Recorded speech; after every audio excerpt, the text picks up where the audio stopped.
Congratulations, Diane and Teresa. This is John from Lakeshore RV Center. I'm going to be walking you through showing you some of the basics on your new Montana fifth wheel. One of the first things you want to make sure you do is in this front compartment where your battery is located, you want to make sure you turn on the battery disconnect switch. This switch is so that it powers up to 12 volt for things like your exterior light. But you do have a new deep cycle battery that comes with the camper. Up front here, we've got your controls. This is your control center to power up the auto leveling jack systems. Far right button in the far right corner, that gives you power to it. Then you hit the auto level here. This will walk you through the instructions on that in case you have questions. That gives you a pretty detailed explanation. Auto regulator here, the green is the indication that you do have propane running through the lines. It's a little black flipper on the top, determines the tank you're drawing from. So whichever direction you have that turned, that's the tank it's actually going to draw from. Righty-tighty shuts off the tanks, lefty-loosey will open up those tanks. Wonderful motion sensor pass-through storage, as you just saw that kick on right there. This is your docking center right here. Again, motion sensor light. We've got a shower at the top there, water heater bypass here. We simply use that to pump antifreeze through the system when winterizing the system. Below that, we have our city water connection. And it explains the various positioning of the valves when you're winterizing or you're filling. Black tank flush here to flush out the black tank. This is for tank flow. If you're going to be drawing off your tank, you want to have that normal flow operation right there. This is your black and gray valves. That's your waste and your gray tanks. When you're emptying or discharging waste from those tanks, you'll pull those. Your freshwater hose will come up through this. These are your low points for under there.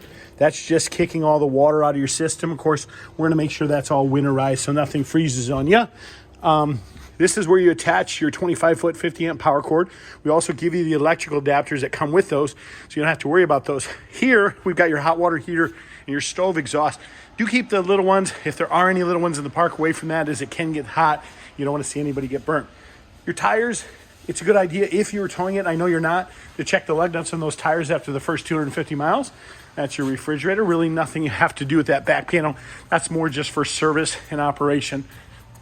So we're just going to kind of walk around the outside here. Rear accessory hitch. If you decide you ever want to attach anything like a bike rack or anything like that, you do have a rear backup camera. It's pre-prepped for. So if you ever want to put a backup camera in there, it's already pre-set up for it. That'll just plug into the back. Let's walk you around to the front here. And we're going to show you the operation of the controls from the inside here. The very bottom, as you walk in, notice the central vacuum. The tools and attachments are generally under the bed mattress for those. Again, a motion sensor light that activated as we got by the door. Your fuse and breaker panel right here. Everything's marked and indicated for the various appliances. Fuses are your 12 volt, and of course, your breakers are your 110. Little storage in there. All our main controls are right up here. I'm going to walk you through this real quick. Gas electric for our hot water heaters right there. That turns on our water pump. These are our overhead interior lights. Our slide out controls are located right here to run our slide outs out. Our exterior awnings. This tells you the levels of the various tanks. All you do is push those. These are tank heaters. Using the camper and cold weather camping, you would kick those on. Back lights back there. Overhead fan right there. Thermostat control is right there. That's for your furnace and your overhead fans. To operate that, all you do, push this bottom here button multiple times. We're going to see where it says cool. Adjust to the desired temperature. And the same thing with our heat.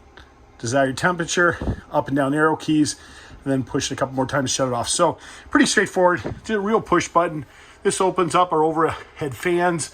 We've got one in the bathroom, and we've got one in the kitchen. You guys are still going through prepping and detailing out the camper for you right now, checking on all the systems.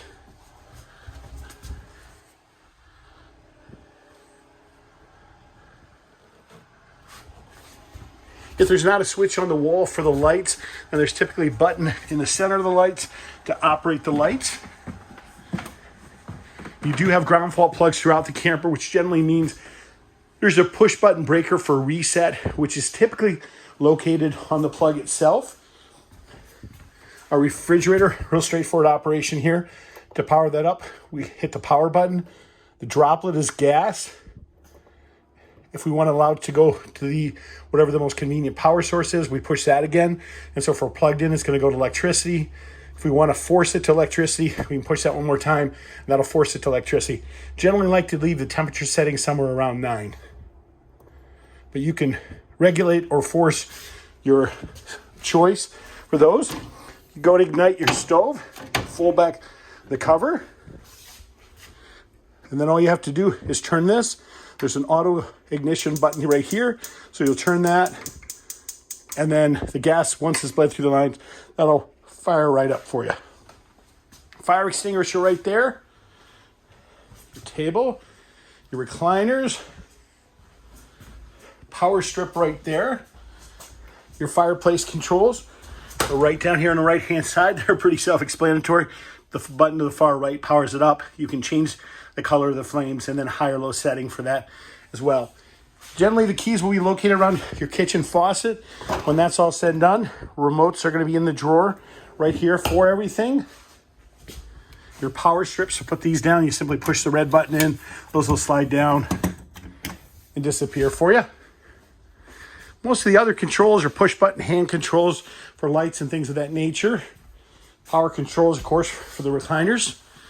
You guys, this is John from Lakeshore RV Center. If you do have additional questions, please don't hesitate to ask. You can reach me at 231-740-6225. We thank you again for your business and hope you enjoy your new RV.